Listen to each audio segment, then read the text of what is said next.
thing is awesome. Here, for example, I have my Flipper Zero with a Wi-Fi dev board that can kick any device out of any 2.4 gigahertz network indefinitely. And the best part is that you don't need the Wi-Fi password to do a thing like that. It can also generate SSID, so you can have the time of your life trying to find your home Wi-Fi. And tell me about finding a needle in a haystack. If you wanted, you could also make an evil twin of a network that tries to steal user information once they join, and a bunch of other stuff that, kind of scare me. Not because of what they do, but really more because anyone could do it. I'm not even kidding. You can pull all this off with a $10 device you can buy from Amazon. So yeah, anyone could do it.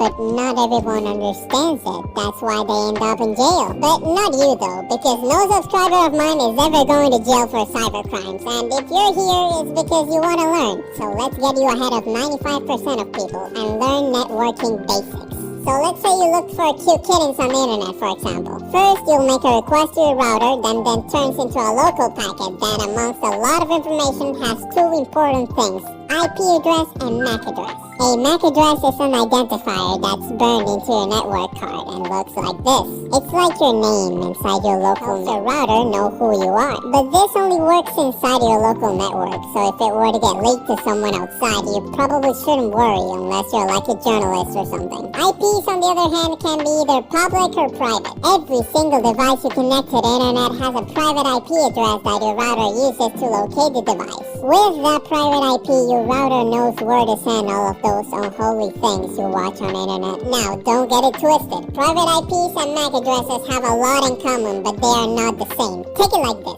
If we were in a house, right, and I told you to bring me the red ball from the attic, the MAC address would be the identifier of what I want, and the private IP address would be where to find what I want. But now let's say we are out of town, and I told you to bring me the same red ball from the attic. How are you supposed to know what house I'm talking about? Well, the funny thing is that just like everything inside Linux is a file, every device connected to the internet has an IP address, including your router. That's right, your router has a public IP address with which it connects to the outside world. That public IP address is a global identifier to where your router is. So if you wanted to make a request to youtube.com to subscribe to my channel, the site would know where the request was sent. But please have in mind, your router isn't just a box that shoots Wi-Fi everywhere. It's basically your gateway. It's like your main door between your private network and the big old internet. Basically everything that has to go in or out your network has to go through it, kind of like an airport security for data packets.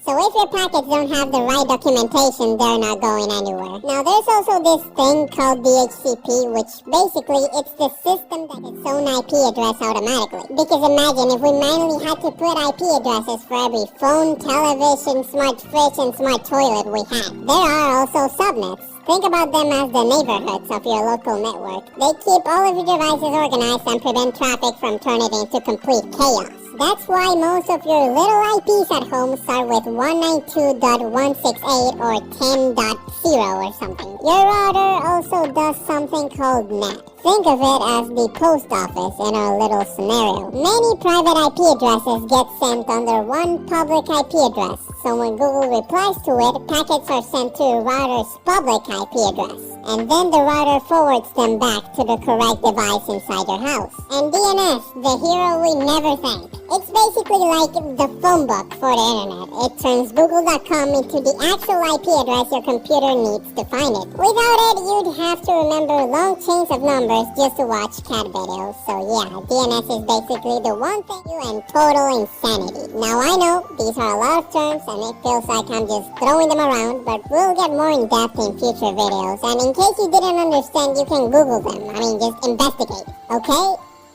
You can put the tomatoes down now. The thing is, anyone can get your IP address, and it's not that hard either. Private IPs, for example, are the easiest to pull off. You just have to type this into the command line, and look, there it is. Your IP could also be dynamic or static. A dynamic IP gets assigned automatically when you connect to a network and can change with time. And a static IP, you guessed it, gets assigned manually and never changes. But there's this little tiny problem. See, we kinda ran out of IP addresses in like 2015. The thing is that this set of numbers only has like 4.3 billion combinations, which sounded like a lot in the 1980s. But nowadays, the human population almost doubles that. And as more and more continents run out of IP addresses, we, as the ever-evolving creatures we are, invented a new breed of IP addresses called IPv6. Now, this bad boy over here has over 340 undecillion combinations, so we will never face this problem again. This entire video I've been talking about the previous generation of IP addresses called IPv4 because they are not that different. However, they are not the same. IPv6 offers an enormous address space, so it doesn't need NAT, and it also supports automatic address configuration and privacy extensions. In plain words, so yeah, it's basically like an IPv6 but with way more addresses, built-in privacy, and no need for NAT. But unfortunately, not all ISPs or routers fully use IPv6 yet, so we're still stuck with this.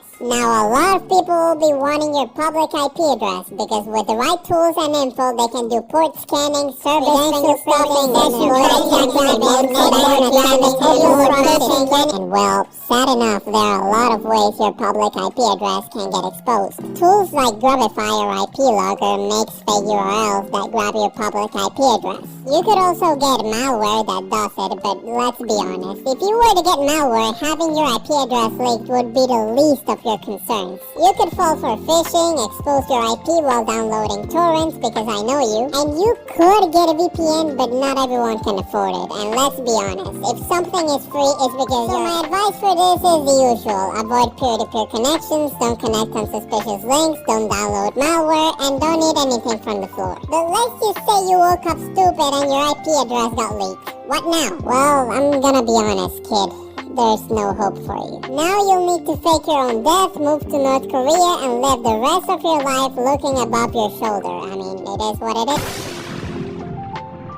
Nah, for real though, the worst thing that can happen is that the attacker now knows what your ISP is and a rough idea of your city/region. Sometimes, very rarely, an approximate location. It may also reveal online services your home connects to, but a single IP address alone rarely gives a full identity or a street address. And have in mind that what I said can only be done if they observe your traffic, which in most cases they can't. The real danger appears when an IP address is combined with open services, default passwords, or malware. Fix those and now an IP won't hurt you. So if a script kiddie sends you your IP address alone without anything else to threaten you, you tell them congratulations. Now tell me the definition of a MAC address. And I know it might be intimidating at first, but let's be honest. That guy would have to nuke half your country if he wanted to end you, so yeah, just block them. But yeah, I hope you learned something with this video, because next one is gonna be a lot more complex. First, you make a request payment.